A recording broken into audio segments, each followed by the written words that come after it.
안녕하십니까. 저는 연세안병원의 정준원이라고 합니다. 오늘은 급성골수성 백혈병 웨비나 제2부로 이식이 어려운 급성골수성 백혈병의 치료에 대해서 말씀을 드리도록 하겠습니다. 오늘 진행할 내용의 간략한 순서는 우리가 급성골수성 백혈병을 이제 진단받았을 때 어떠한 상태를 의미하는지에 대해서 잠깐 말씀을 드리고 급성골수성 백혈병의 이제 완치라는 것이 어떤 의미인지 또 급성골수성 백혈병이 다른 종양성 질환에 비해서 좀 위험한 것으로 알려져 있는데 그 이유는 무엇인지, 그리고 우리가 진단을 받은 후에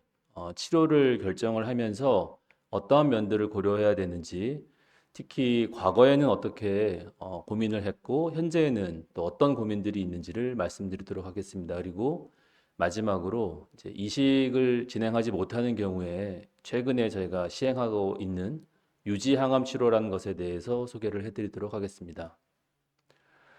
제가 이러한 강의를 할 때마다 좀 제일 먼저 말씀드리는 내용이긴 한데요. 우리가 암의 이제 발생을 맞이하고 나서 이제 진단을 받으면 내가 어떠한 지금 상태인지에 대해서 많이 혼란스러운 부분들이 많이 있습니다. 저희가 2021년도에 우리나라에서 얼마나 많은 환자분들이 새롭게 암 환자로 진단을 받았는지 중앙암등록본부에서 이제 늘 몇 해 전에 자료에 대해서 발표를 해주시는데요. 가장 최근의 것이 2021년도고 많이들 알고 계시는 것처럼 한 해에 우리나라에서는 약 한 25만 명에서 30만 명 전후에 환자분들이 새롭게 이제 암 환자로 등록이 됩니다. 굉장히 많은 숫자인데 급성 골수성 백혈병은 보통 전체 암의 한 1%에 해당을 합니다. 그래서 2021년도 데이터를 보면 국내 골수성 백혈병 신한 수가 2,600여 명 정도 되는데 그 발생을 나이로 이렇게 분류를 해보면 급성 골수성 백혈병 역시 연령에 따라서 발생이 증가하는 그런 대표적인 암성 질환이고 가장 많은 이제 환자를 보이는 것이 65세에서 69세에 해당하고 뭐 이후에 이렇게 떨어지는 것처럼 보이지만 이는 이제 이 연령대에 속하시는 인구가 적기 때문에 발생 숫자는 좀 적은 것으로 되어 있지만 전체적으로는 연령에 따라서 이렇게 발생이 빈번히 나타나는 대표적인 이제 암이 급성골수성 백혈병입니다. 특별히 65세에서 69세 이 이제 연령대에 제일 많은데 혈액암을 치료하는 의사로서 이 연령대에 해당하는 그 환자분들에 대한 치료가 가장 좀 고민이 되는 부분입니다. 앞에 일부에서 아마 이식이 가능한 그 급성골수성 백혈병은 어떻게 치료하는지에 대해서 말씀을 들으셨을 텐데요. 과거에는 65세 미만에서 동종조혈모세포 이식이 시행됐고 현재는 이제 70세까지는 할 수 있는데 결과적으로 65세에서 69세는 과거에는 이식을 하기 힘들다고 판단했던 연령이고 현재는 이식이 가능한 연령이긴 하지만 이 연령대에 속하는 환자분들이 얼마나 이식을 잘 견디실 수 있을지를 결정하는 것이 결코 쉬운 일은 아닌 것 같습니다. 발생이 한 2,700명인데 그렇다면 우리가 급성골수성 백혈병에 걸린 이후에 얼마나 많은 환자분들이 이제 사망하시는지, 사실은 이제 암을 진단받은 환자분의 입장에서는 사실 이런 부분들을 좀 알게 되는 것이 쉬운 것은 아닙니다. 이 사망에 대해서 말씀을 드린다는 것이 의사로서도 좀 어려운 부분이긴 한데요. 그래도 저희가 이제 적을 알고 나를 알면 백전백승이라고 했듯이 이제 어느 정도 이게 좀 급성이고 심각한 질환인지를 알고 있어야지만 또 제대로 치료에 대한 계획을 세울 수 있기 때문에 간단하게 말씀을 드리면 폐암, 간암, 대장암으로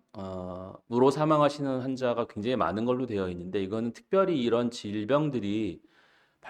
사망률이 높기 때문에 이렇게 많다기보다는 워낙 폐암, 간암,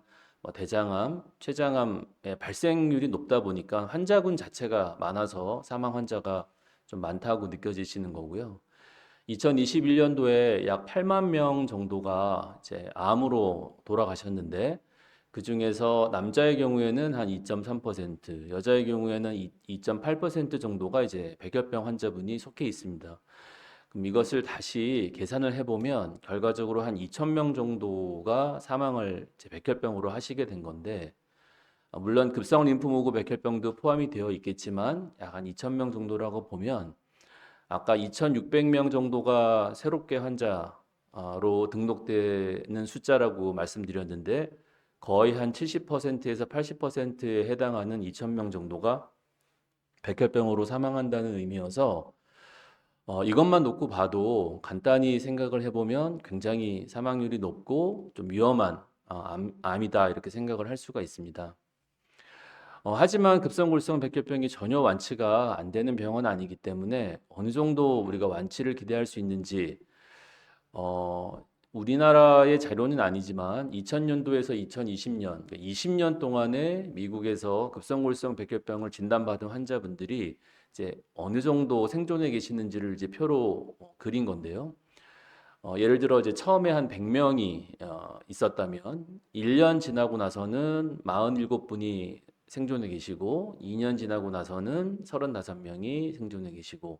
3년 지나고 나서는 이제 31명 이런 식으로 이제 진행을 하게 되는 것을 알 수 있습니다. 결과적으로 저희가 이제 5년 동안 생존해 계시면 어떤 암을 진단받고 이제 5년이라고 하는 기간을 중요하게 생각하는 이유는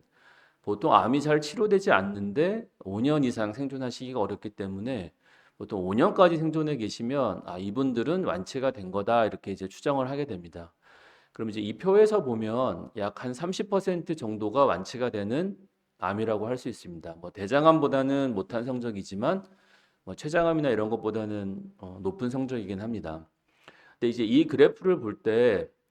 5년 지나서도 계속 떨어지는데 그럼 이건 뭐냐? 저희가 이제 자연적으로도 질병으로 사망하거나 아니면 뭐 사고나 여러 가지 노안이나 이런 것으로 사망을 할 수 있기 때문에 이게 뭐 끝까지 이렇게 일직선으로 될 수는 없는 그래프고요. 이게 이제 정상 어떤 인구의 생존 곡선이라고 보이는 시점이 이제 5년 이후이기 때문에 보통 이제 5년을 생존 이제 완치율이라고 하는데 이 퍼센트를 다시 한번 다른 시각으로 이제 살펴보면 내가 급성골성 백혈병에 진단받은 이후에 과연 이제 성공하지 못하고 실패하시는 분들이 1년 1년 지나가면서 어느 정도 이제 그 퍼센트가 만들어지는지를 보면 결과적으로 급성골성 백혈병으로 결국 사망에 이르시는 분 중에 70% 이상이 다 1년 안에 사망을 하신다는 것을 알 수 있습니다. 그 이야기는 첫 1년이 여러 가지 합병증이 발생할 수 있는 가능성도 많고 또 열심히 치료하는 기간이기도 하고 이식까지 다 진행이 되는 기간이기 때문에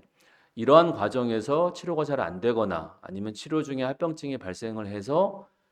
사망을 하시는 것이 전체 사망의 거의 대부분을 의미한다. 즉 1년만 잘 버티시고 생존해 계시면 그 이후에는 상당히 사망률이 떨어지는 것을 알 수가 있습니다. 그래서 급성골성 백혈병은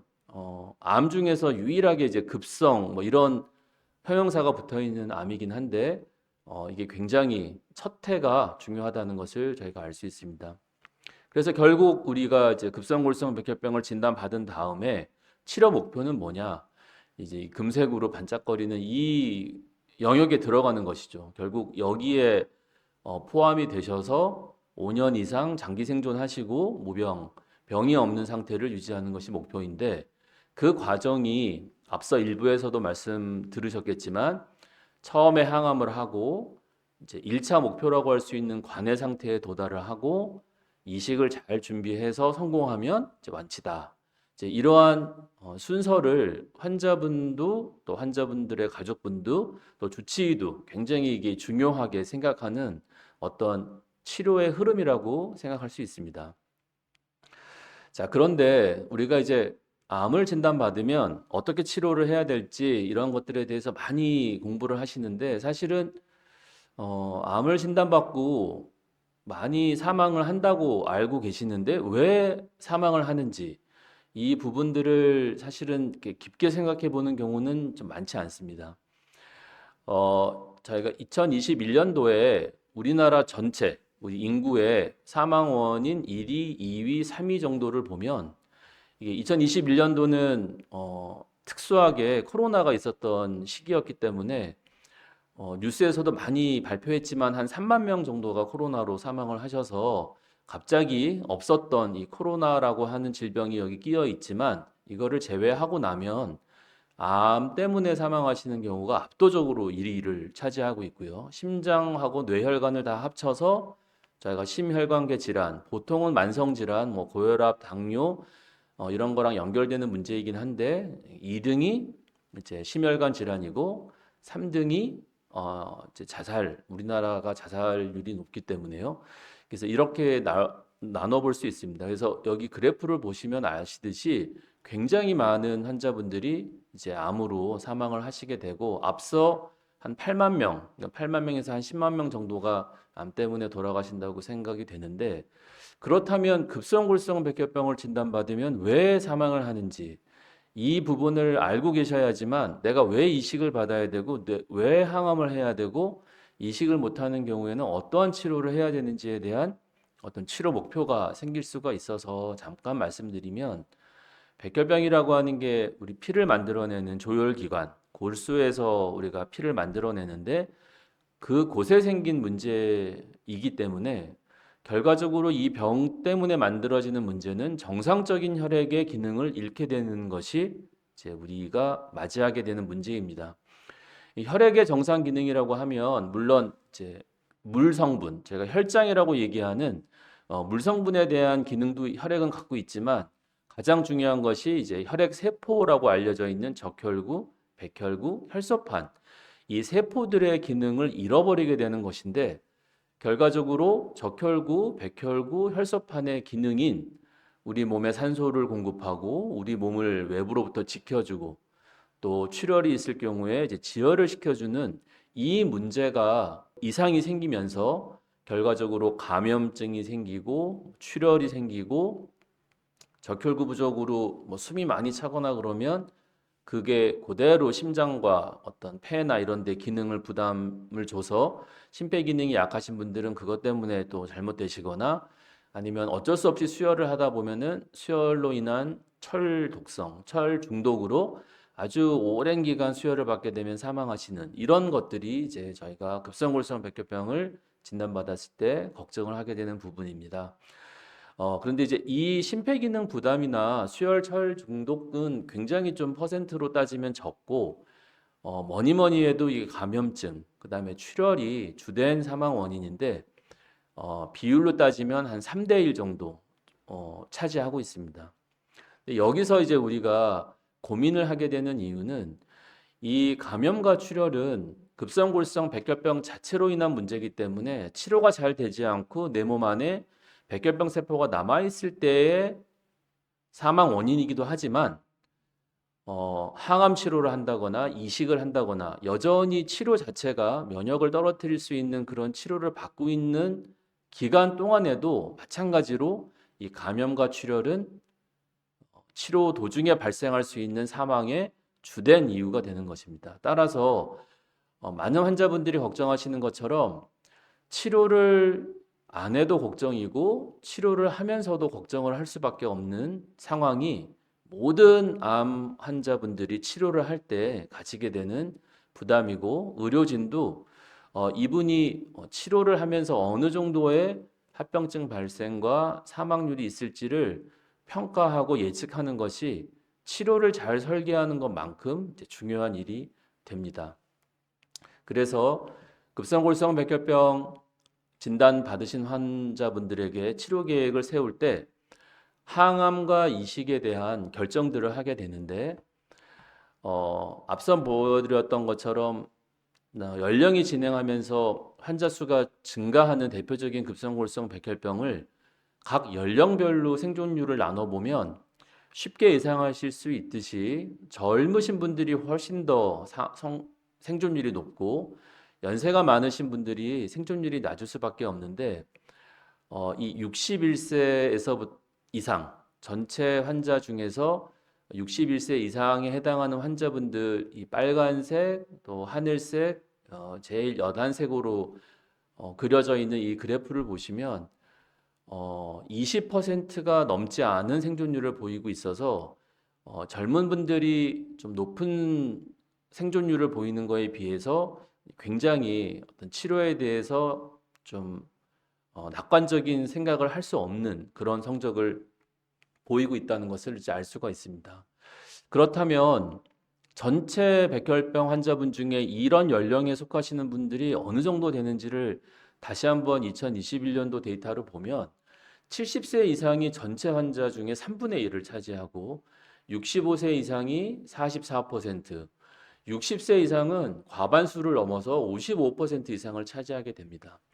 따라서 이제 65세, 70세 저희가 이식을 결정하게 되는 고민하게 되는 연령대에 속하시는 환자분들이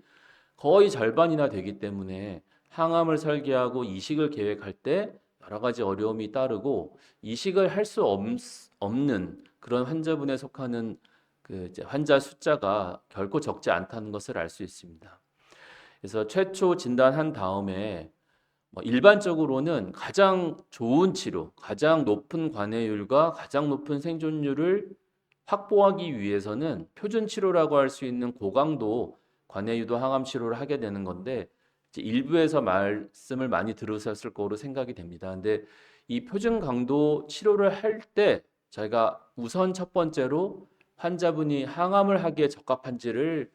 평가하게 되는데 가장 중요한 것이 나이, 또 심폐기능, 또 대부분 진단을 받을 때 감염증을 동반하시기 때문에 감염증이 어느 정도 심각한 상태인지 조절이 잘 되고 있는지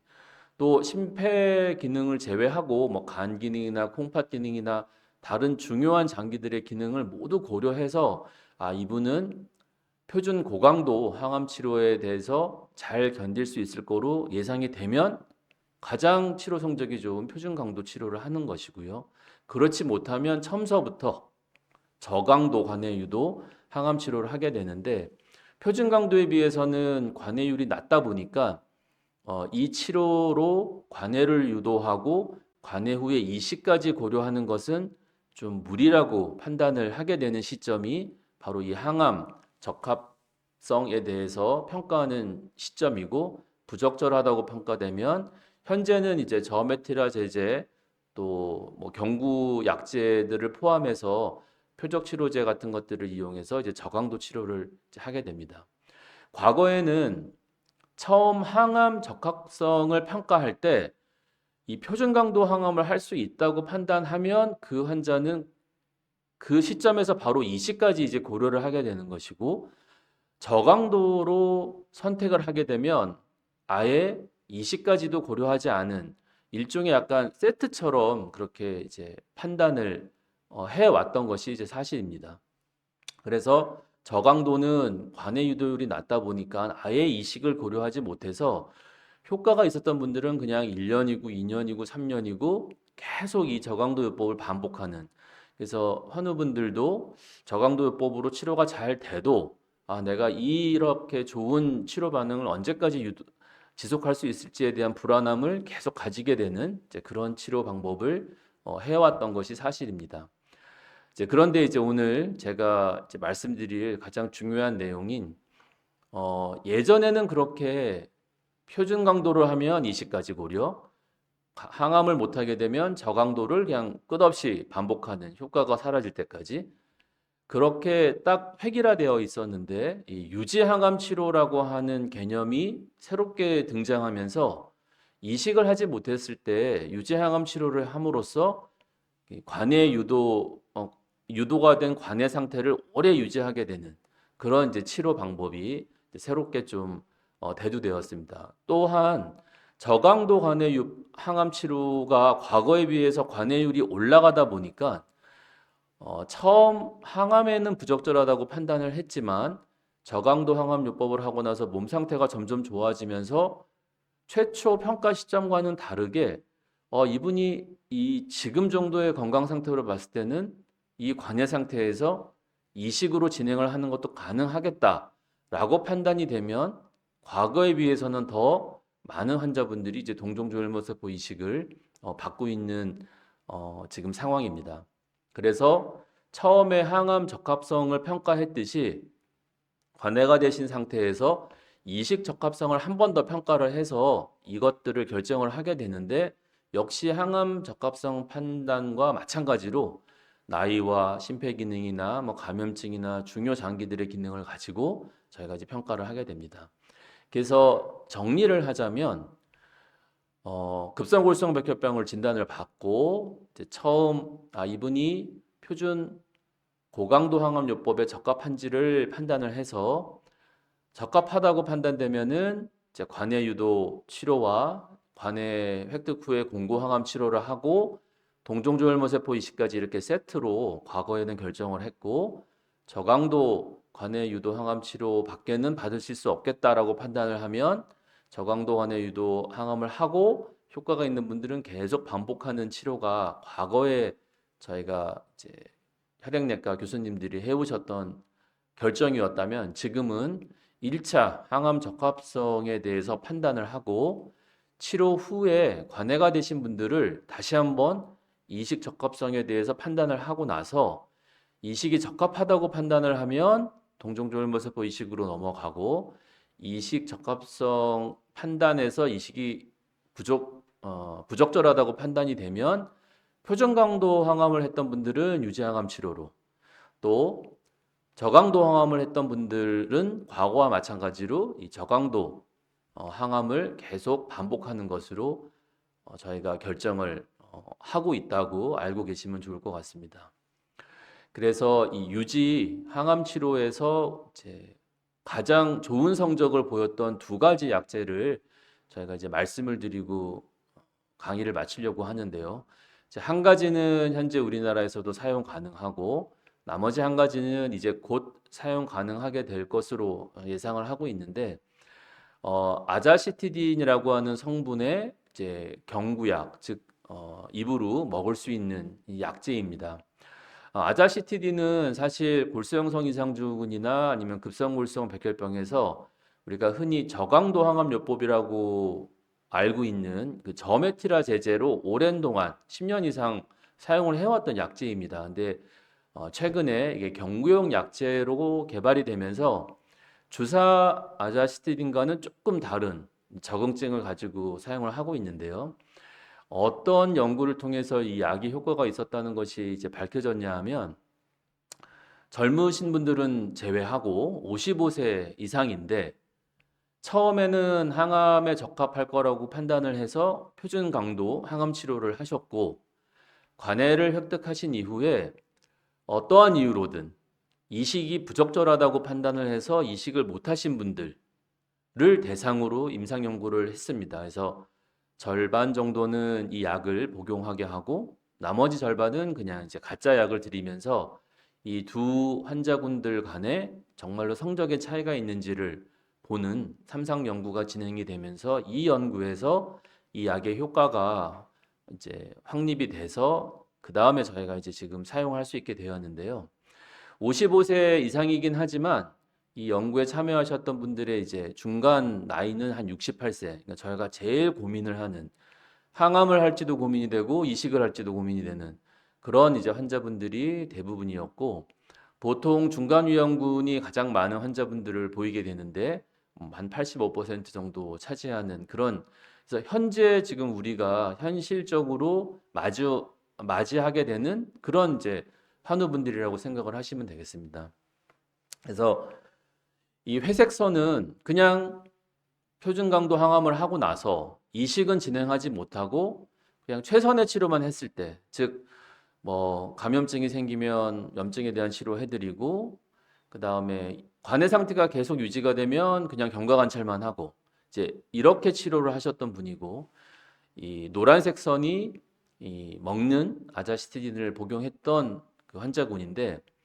절반 정도가 살아계시는 확률을 비교를 해보면 거의 10개월 정도 차이가 날 정도로 크게 차이가 났습니다. 그래서 1년 생존율은 한 20% 정도 차이가 났고 2년 생존율 역시 한 15% 정도 차이가 나면서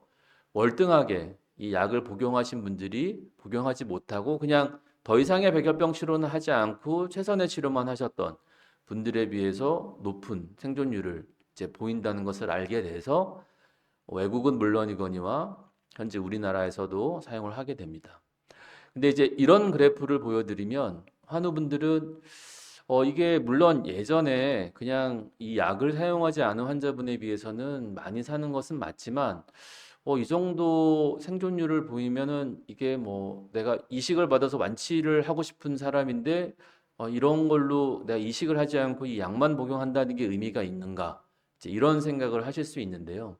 그 부분에서 우리가 반드시 기억하셔야 될 게 아까 처음에 보여드렸던 연령대별로 저희가 그래프를 그려봤을 때 생존율을 지금 2년 50% 정도 되는 환자분이 한 2년 정도 살 수 있다는 그 그래프는 바로 이 40대 환우분들이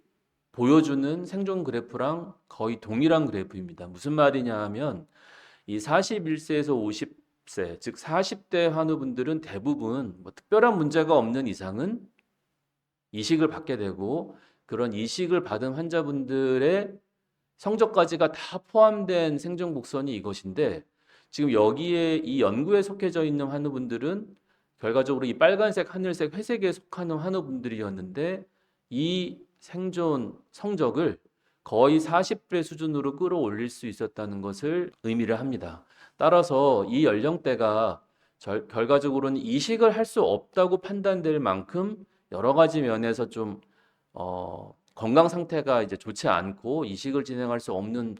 어떤 이제 내과적인 문제가 있었을 텐데 그럼에도 불구하고 한 40대, 50대 성적으로 이제 끌어올릴 수 있었다는 것을 의미하기 때문에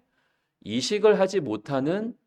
표준 강도 항암 치료를 하고 나서 관해가 되신 분들한테는 새로운 또 희망이 될 수 있는 그래서 무리하게 이식을 진행하는 것과 이 유지요법을 하는 것에 대해서 고민을 많이 해봐야지 되는 또 치료의 또 다른 옵션이 될 수 있다는 것을 알 수 있습니다. 그래서 작년 8월 이제 벌써 1년이 지났는데요. 우리나라에서 이제 경구용 아자시티딘을 급여 기준을 만들어줘서 여기에 해당하시는 환우분들에게는 이제 보험 급여 하에 이 약제를 사용할 수 있게 해줬는데요. 이 연구가 55세 이상이었기 때문에 대부분은 그 기준을 많이 참고를 해서 이 만들어집니다. 그래서 우리나라에서도 55세 이상이고 처음 진단받으셨을 때 이제 이식 대상이라고 할 수 있는 중등도 고위험군, 즉 저위험군은 빠졌고요. 중등도 고위험군에 속해서 이식이 필요하다고 판단되는 어떤 위험군에 속하는데 관해가 됐음에도 불구하고 이제 이식을 못 받을 만한 어떤 사유가 있었던 분들, 몸 상태가 좋지 않아서 이식을 받지 못하는 환자분들, 그분들 중에서 이제 관해 기간이 아주 길지 않으신 분들, 이 4개월이라고 하는 의미는 사실 치료를 하지 않고 4개월 이상 계속 관해가 유지가 됐다면 그분들은 혹시 치료가 추가가 되지 않더라도 장기간 관해가 유지되지 않을까 하는 부분도 반영이 된 부분입니다. 그래서 고령이고 항암은 적합해서 항암을 하셨고 이식은 부적절하다고 판단해서 이식을 못 받은 환자 중에서 이제 중등도 고위험군, 즉 이식이 대상이 될 수 있는 환자군에서는 이 약제를 이제 투약을 할 수 있게 저희가 시행이 되었고 많은 기관에서 이제 점차적으로 복용하시는 환자 수가 늘고 있다고 알고 있습니다. 두 번째 약제는 아직 우리나라에서는 사용하기가 어려운데요. 퀴잘티닙이라고 하는 어떤 성분의 약인데 이것도 역시 경구용 약제고요. 근데 이 약제는 앞서 경구용 아자시티딘은 뭐 어떤 특정 급성골성 백혈병 중에서 특정 어떤 성격을 가지고 있는 백혈병에서만 투약할 수 있는 것이 아니고 전체 백혈병에서 투약할 수 있었다면 이 퀴잘티닙은 이거 약 자체가 표적 치료제, 이 뭐 FLT3-ITD라고 하는 이름의 유전자 돌연 변이를 가지고 있는 요 FLT3 유전자를 공격하는 표적 치료제이다 보니까 보통 전체 급성골성 백혈병에서 한 20% 정도가 이제 이 돌연 변이를 가지고 있다고 알려져 있는데 요 돌연변이가 있는 환자에게 있어서 마찬가지로 항암은 적절하다고 판단이 돼서 표준 강도 항암 치료를 할 때 이제 이 퀴잘티닙을 같이 사용을 했고, 그 환자분들 중에서 이제 관해가 되신 분에서 이 퀴잘티닙을 계속 사용을 하게 하는 이 환자군과 이 약을 사용하지 않은 환자군들의 비교 실험에서 효과가 입증됐기 때문에 역시 유지요법으로 사용을 하게 됐는데요.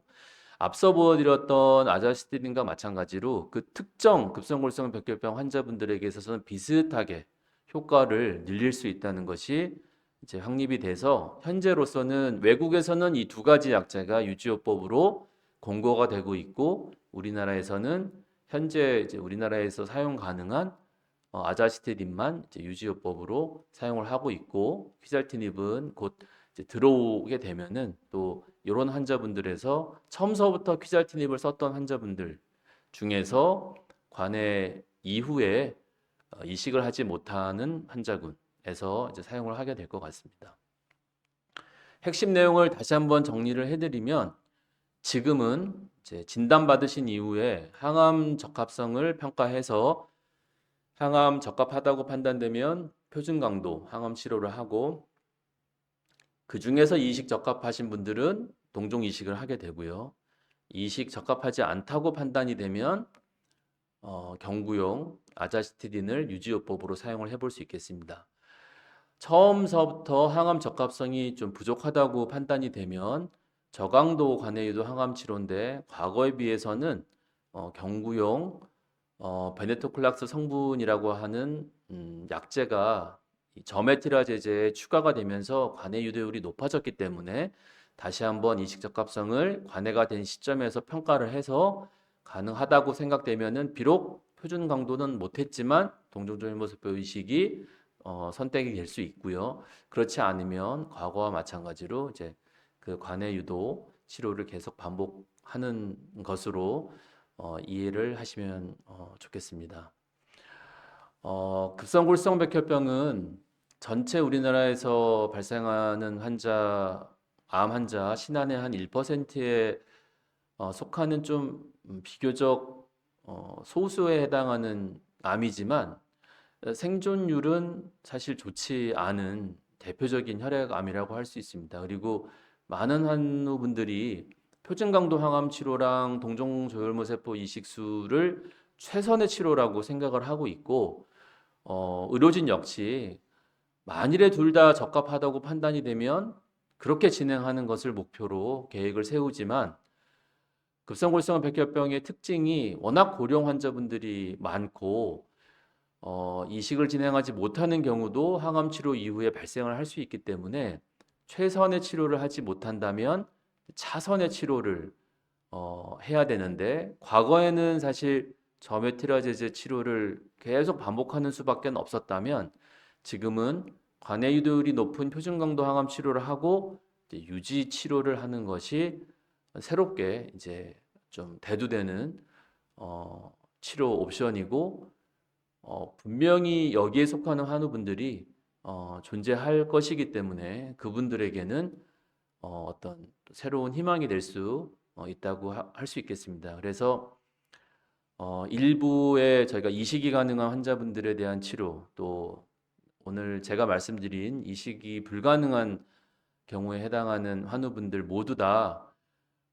현재 환우분이 처해 계시는 상황에서 가장 치료 성적을 높일 수 있는 치료 방법에 대해서 주치의 교수님과 잘 상의하셔서